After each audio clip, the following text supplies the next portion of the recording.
საღამოშიდობის მეგობრებო, როგორ ახართ? ვინც პირველად მიყურებთ, მე ვარ გიორგი ფხაკაძე.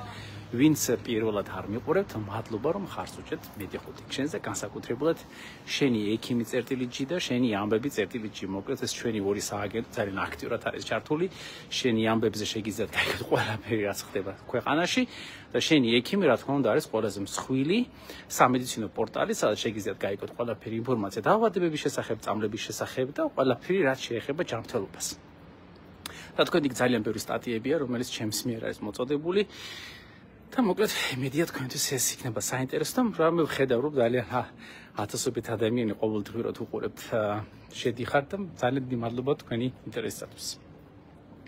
კიდევ ერთხელ გილოცავთ, მრავლს დაესწრათ ქრისტიანსკა და რა ვიცი, მინდა ყველაფერი სიკეთე გითხრათ, მინდა ყველაფერი ჯანმრთელობა გქონდეთ ყველა რა ვიცი თქვენი ოჯახის წევრებს და რა ვიცი პოზიტიურად რო იყოთ განწყობილები, რაღა დარჩა ეს ცხოვრება.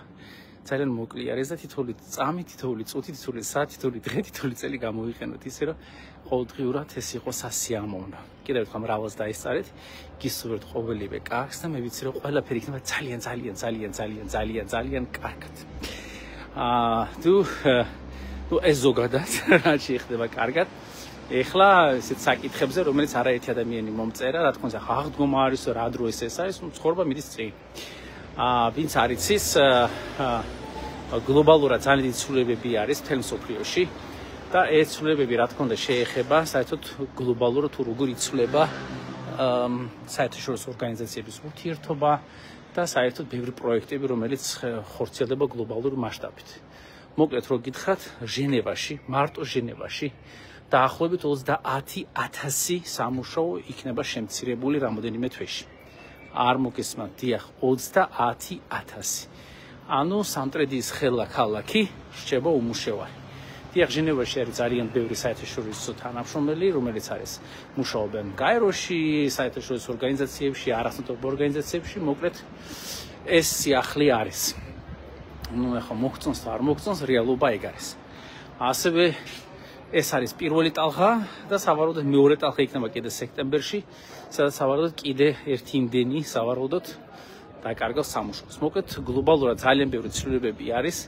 საუბარი არის რომ რამოდენიმე გაერო სააგენტოს გაერთიანებაზე, შეიძლება რამოდენიმე საერთაშორისო ორგანიზაცია საერთოდ გავქმდეს და ასე შემდეგ. მოკლედ ძალიან დიდი ცვლილებებია მსოფლიოში.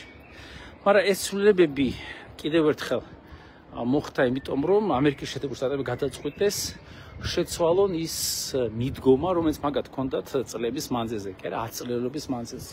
ეს ცვლილებები რო შეიცვალა, ანუ მიდგომები შეიცვალა, შესაბამისად ის მექანიზმები, რომელიც 10 წლეულების შენდებოდა პატარა ნაბიჯებით, ერთ დღეში პრაქტიკულად განადგურდა. მისი ხელახლა ვაშენება იქნება ძალიან რთული. მაგრამ ეს არის რეალობა, ამას ვერ ავცდებით. მოგწონს თუ არ მოგწონს, ეს არის. მეც ჩეჩრობით ივნისამდე აკავარდა, მე რა ვიცი, აგერ რა ვიცი თუ უკვე 4 წელიწადია ვარ ახლა ამ კონტრაქტით ჯანდაცვისოფლიო ორგანიზაციაში მომავალ კვირას იქნება ძალიან დიდი ცვლილებები. მე ვძახით ცვლილებები, რომელიც შეეხება უშუალოდ ორგანიზაციას, სათავო ოფისს და რეგიონალურ ოფისებს. და სექტემბერში იქნება სრულიად გაეროს რეორგანიზაციის საკითხი დაყენებული გენერალურ ასამბლეაზე, რა თქმა უნდა, სადაც იქნება წარდგენილი გეგმა, თუ რა უნდა განხორციელდეს და როგორ უნდა გაკეთდეს. ვიღაცებს ახლა უხარია, ვიღაცები ვერ გაიგო რა ხდება, ზოგი დაბნეული არის. რატო ვამბობ ამას ყველაფერს? ანუ ეს ხდება აქ ჟენევაში, ეს იგივე ხდება ნიუ-იორკში.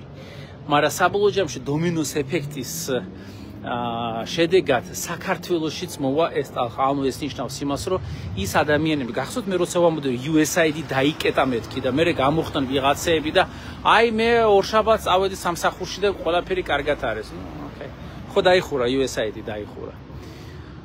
შესაბამისად იგივე სიტუაცია ხდება ეს, ანუ ეს ნიშნავს იმას, რომ ძალიან ბევრი მსხვილი საერთაშორისო ორგანიზაცია, არასამთავრობო ორგანიზაცია და გაეროს სააგენტოები ბევრი ქვეყნის ოფისი დაიკეტება.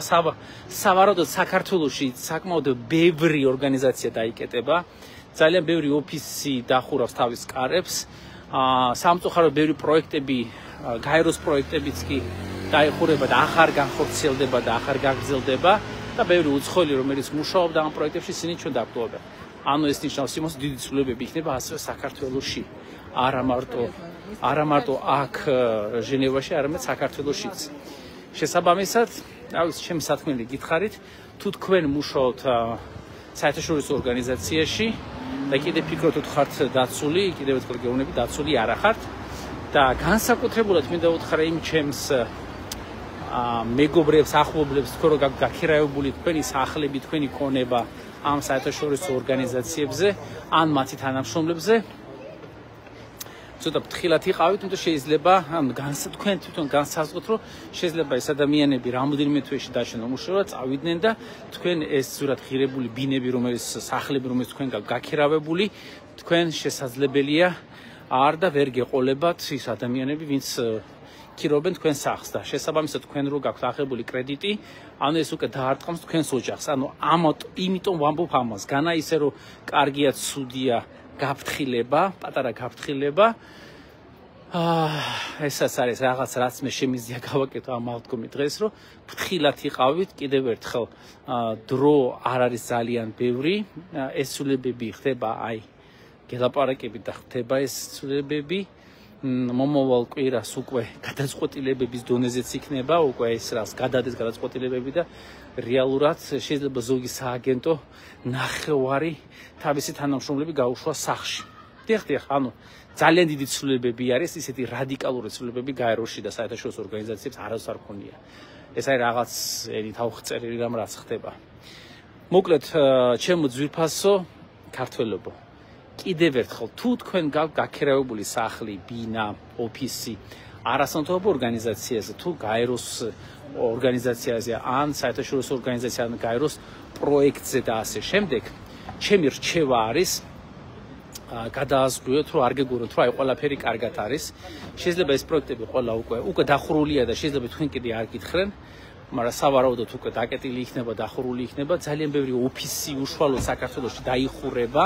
არა მარტო საქართველოში, თემ სოფლიოზე ხდება, მაგრამ საქართველოს ერთი პატარა ნაწილი არის. ეს გადაწყვეტილება მიღებული თქვენ განსაკუთრებულად ევროპის რეგიონში ბევრი ოფისი დაიხურება და ანუ რა საქართველოს ითვლება ევროპის რეგიონად შესაბამისად დიდი ცვლილებები იქნება და მინდა რომ თქვენ იყო დაცულები, მე არ მინდა რომ ის სირთულეები, რომელიც ყველანი ერთად გავდივოთ ამ ძიმე პერიოდში, კიდე თქვენს გაიაროთ და გაფრთხილებთ კიდევ ერთხელ. ანუ ის რაც ხდება ჟენევაში, ის რაც ხდება ნიუ-იორკში, ეს დომინოს ეფექტი, რა თქმა უნდა, ჩამოვა საქართველოში. ეს გაითვალისწინეთ. კიდევ ერთხელ 30,000 ადამიანი დაკარგო სამსახურს ჟენევაში მარტო ამ ერთ ქალაქში.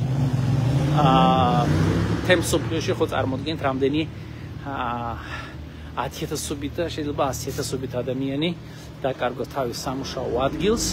შესაბამისად, ჩემი რჩევა არის ფრთხილად იყავით, გაუფრთხილდით საკუთარ თავს, გაუფრთხილდით თუ თქვენ გაქირავებული ან რაღაც საკონტრაქტო ურთიერთობები გაქვთ, ასე შემდეგ, საერთაშორისო ორგანიზაციებთან, გაეროს ორგანიზაციებთან, გაეროს სხვადასხვა სააგენტოებთან, ან საერთაშორისო ორგანიზაციებთან, ან არასამთავრობო ორგანიზაციებთან, რომელსაც არიან სუბკონტრაქტორები, გირჩევთ წინასწარ აიღოთ ფული, ან კაფიოთ იყოს გაწერილი თუ ფორს მაჟორი რასაც ქვია. რომ თქვენ არ დარჩეთ ძალიან დიდი მძიმე სიტუაციის წინ, იმიტომ რომ იქნებ თქვენს გაქვთ აღებული კრედიტი და თქვენ გაქირავებული გაქვთ სახლი და იმ გაქირავებული სახლიდან აპირებდით ამ კრედიტის დაფარვას და ნუ აი ესეთ სიტუაცია, მძიმე სიტუაციაში რომ არ აღმოჩნდეთ. კიდევ ერთხელ ფრთხილად იყავით, ძალიან ფრთხილად იყავით. და ეს ჩემი პატარა გაფრთხილება ჩემს თანამოქალაქეებს, რომ რა ვიცი, მინდა რომ ჩვენ ეს არის ერთობა. ეს არის თანადგომა, როცა შენ შეგიძლია რამე დაიხმარო შენ თანამოქალაქეს, ეს უნდა გააკეთო. თუ რამე ინფორმაცია ის რომ შეიძლება ბიმეს დაეხმაროს, შენ ქვეყანაში ეს უნდა გააკეთო. კიდევ ერთხელ მიყვარხართ ძალიან მრავალს დაესწარით. გისურვებთ ყოველივე კარგს და რაც თავარია ჯანმრთელობას და შეფათილი იქნება კარგად. ყველაფერი იქნება ძალიან კარგად, აი ნახავთ. აბა თქვენიც მიყვარხართ ძალიან.